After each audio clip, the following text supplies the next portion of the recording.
Welcome back to another exciting episode of Honey Badger TV. Doesn't that just sound great? Okay, this is the game that we were talking about where in the if you ever think you're bad, watch this game because this guy is horrible. It has been labeled the greatest PZVPT of all time. It's not, but it is pretty damn funny. Okay, we have Lings spawning in the bottom left as the red Terran. We have the blue Protoss. I'm not even gonna try.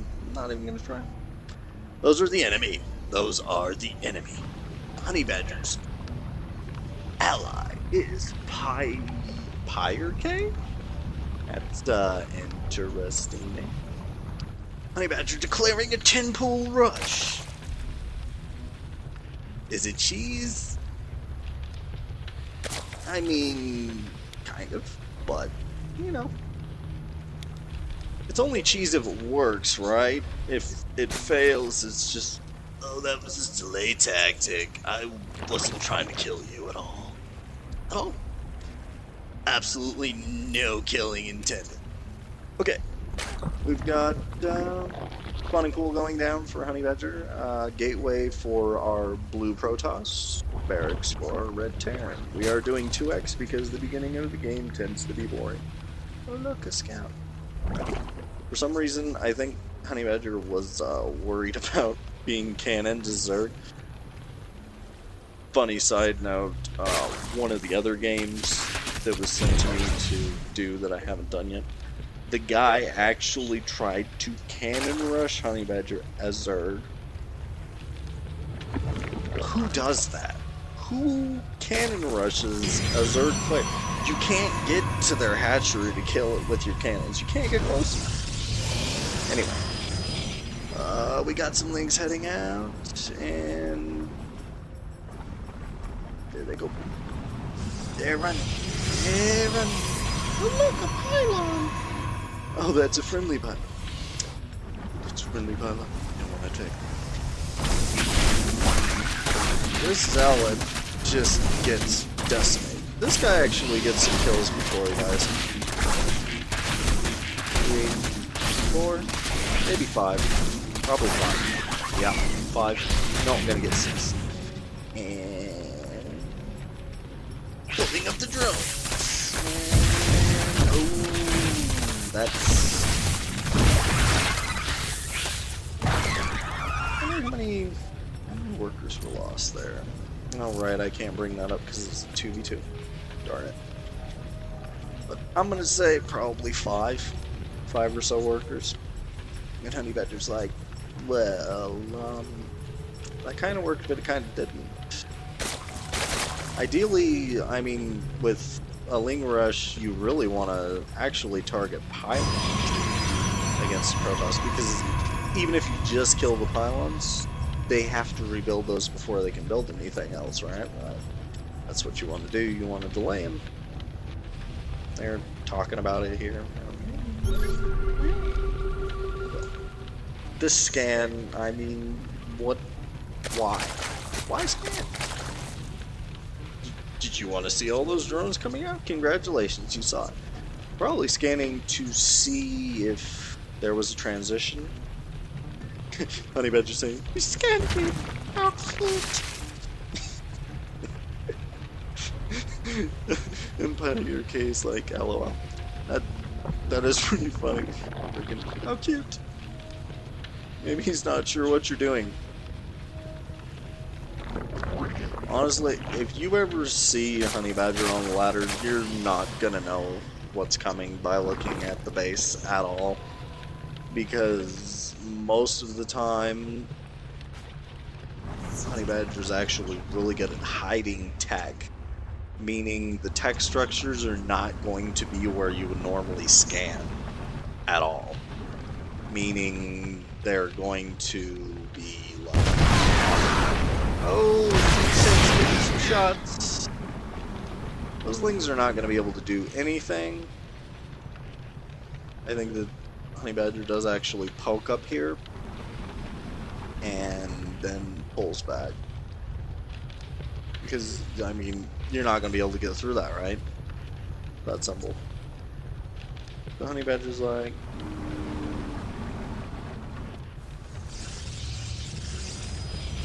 Notice, neither one of these guys is expanded yet. Meanwhile, our ally here, Pyre K, has expanded and has already got it halfway populated. Not bad, not bad. Okay, we're gonna speed this up because this is kind of a lull in the gameplay here. Oh look, the observer's like, hey Lindsay! Did it now? Did it? Tanks and Marines with Century Zealot, LOL. The reason for the LOL, I'm just gonna go ahead and clarify that because it was kind of fun. This army composition against a Zerg Protoss team is horrible. Here's why.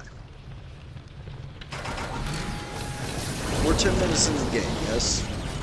A Protoss could and should have a robotics bay up, and as we can see, Pyre K does not.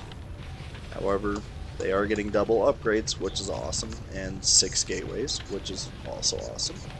Just now getting a cyber core, kind of weird that they're getting a second one, but I think it's because they're planning on losing this one if they get into a major fight, and we are going to see a major fight here in a second.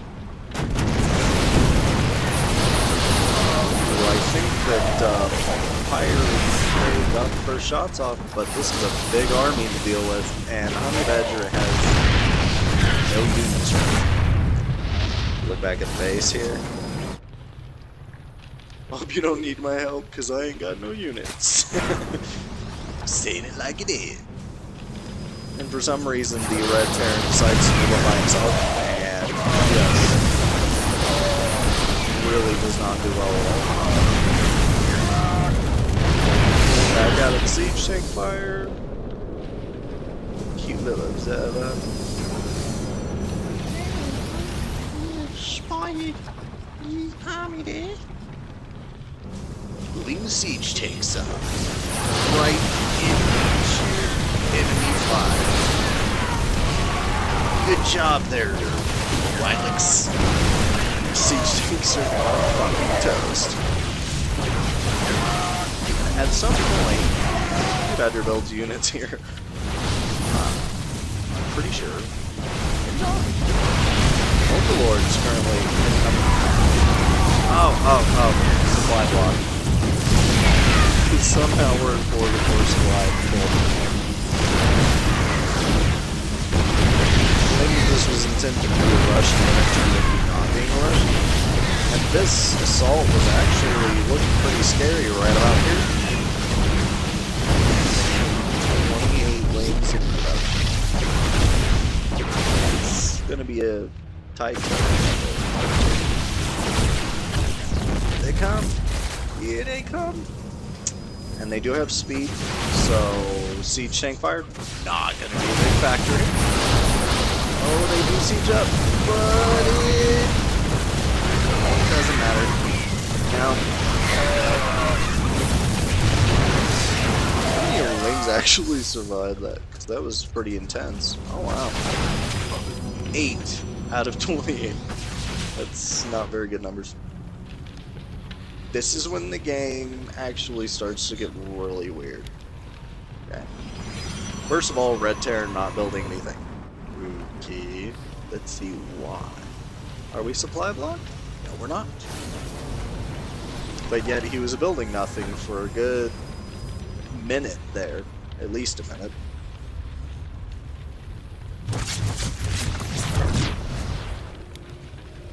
I believe we just missed a Menorak being killed, but not sure. Infestation pit going down with the Spire. This is one of the best timings I've ever seen. Okay.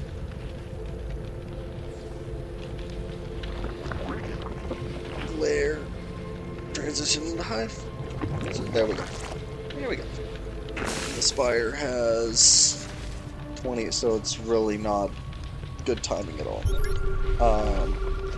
and he scans the hive. What does he do to prepare for this? Let's see here. Let's see. They're not doing anything. Look at the money that HoneyBadger's floating here. This is kind of funny.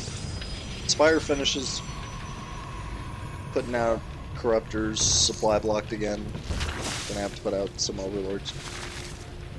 And then get more Corruptors. That's right.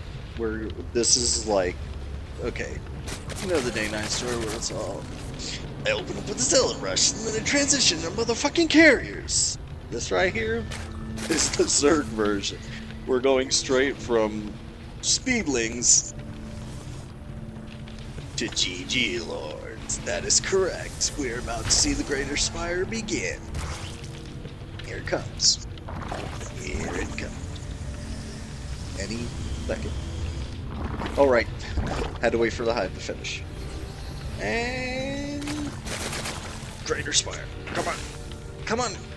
You're making me look bad. And the G button. There we go. There we go. Okay. You got it. All good. Look at it. That's a serious Corruptor count right there. Just saying. That's yep. 21. Hey. Lucky number 21. Yep. Greater Spire right there. I just need some damn gas. But not yet. Can't use it till that's done. Referring to Broodlords. Which, I mean, Broodlords are pretty... 150, 150 on top of the Corruptor. And how much is a Corruptor again? 150, 100. Man. Broodlords are extremely gas heavy. And keep in mind, okay, just to look at this, HoneyBadger has 1, 2, 3, 4 gas geysers. That's it. 4 gas geysers.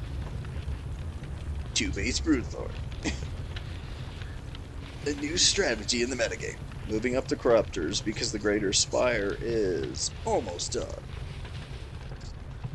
Now this is smart. I mean, you could have made the Broodlords back there, but then you would have had to move them all the way up. Instead, you bring the Corruptors to the front, morph the Broodlords at the front, and then attack. And look, there's a pylon. This pylon is not going to do anybody any good in this game. I'm just going to say that right now. How many Broodlords? Just 8. Just 8. Go. Just 8. Just 8 and then 13 Corruptors. 13 Corruptors, 8 Broodlords. And guess what the enemy has? We're going to go ahead and pause here and check out the unit count. Before the battle begins, we have, for the Red 10. Is anybody else seeing this? 20 minutes into the game, he has 1 Thor, 9 siege tanks, 24 Marines. What's his supply count? 117 out of 126. He hasn't even gotten to maximum supply at 20 minutes into the game. And by maximum supply, I mean he has 200 available. He doesn't even have that. Our blue toss, not doing any better. 98 out of 108 he has. Well, you can see right there, 2 Zealots, 3 Immortals, 2 Colossi, 5 Stalkers, and 4 Sentries. 20 minutes, people. Look at that unit count. 20 minutes into the game. Our ally here has 1 Archon. I don't know where the Archon is. Maybe, where's the Archon? Where's the Archon? There he is. There's the Archon. And 19 Stalkers for High Templar and 13 Zealots. I believe all of the Zealots are right here. All but 1. And the High Templar are almost all right here. They are all right here for them. And then HoneyBadger. Okay. Army supply. Look at the army value there. I mean, that really says it all. Our ally has obviously a big army at 151 supply, but look at the army values. That's just wow. All I can say is wow. that's basically nothing. 3100, 1500, and 2414. HoneyBadger has that outmassed by themselves, without the ally included at all. Has a bigger arm. Oh look, Lings. Lots of Lings. Lots. 3 tabs. 2 tabs worth and then 4 extras. So you got 52 Lings. Let's go, let's go. Look at that army value. 147 supply. And he was like, oh, are you mad? Good luck, have fun at the 21-minute mark. That is BM at its best. And here we go. Here we go. Let's go ahead and move this shit. This is it. This is it. Look at those APM counts. Yeah. That is just... that's a lot of freaking Broodlords. It's like Colossus! Kill the Colossus! HoneyBadger's like, no problem. I got it. Oh shit. Don't want the Corruptors to die. Good point bars. There we go. Just those Colossi basically evaporated without any Corruptors, and the Broodlords are like,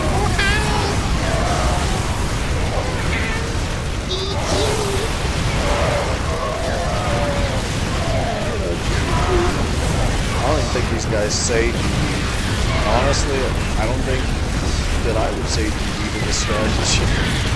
I'm talking about going from Lings straight to Broodlord Corruptor. Nothing. That's just insane. The APM counts on these guys mediocre at best. Blue Protest is like, left the game. He's out of there. And HoneyBadger immediately were like, I don't really need to kill this guy anymore, do I? Not really. That's just... gorgeous that. That's insane.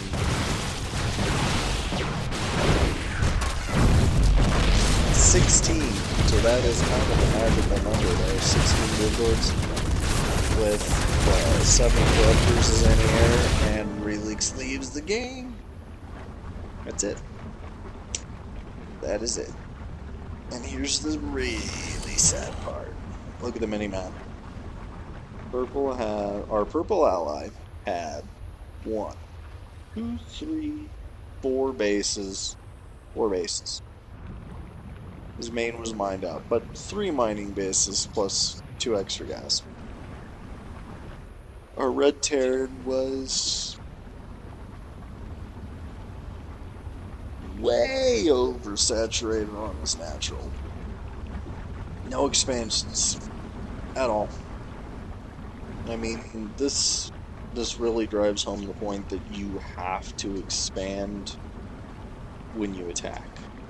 These guys attacked, they actually did a really good amount of damage, they didn't expand, and then they basically ended up starving, whereas HoneyBadger's team was fine. And I mean, this Broodlord count was just off 2 bases. That's pretty impressive. Let's get a final army value. 6,300, 4,700. Only 135 supply army. And it's got 16 Broodlords. That is... But this game was just... It was one of those where it was like... It reminded me of that Day 9 close so much that I wanted to post it up for you guys when I saw it. I opened up with a Zergling Rush, and then I transitioned to motherfucking Broodlords. GG.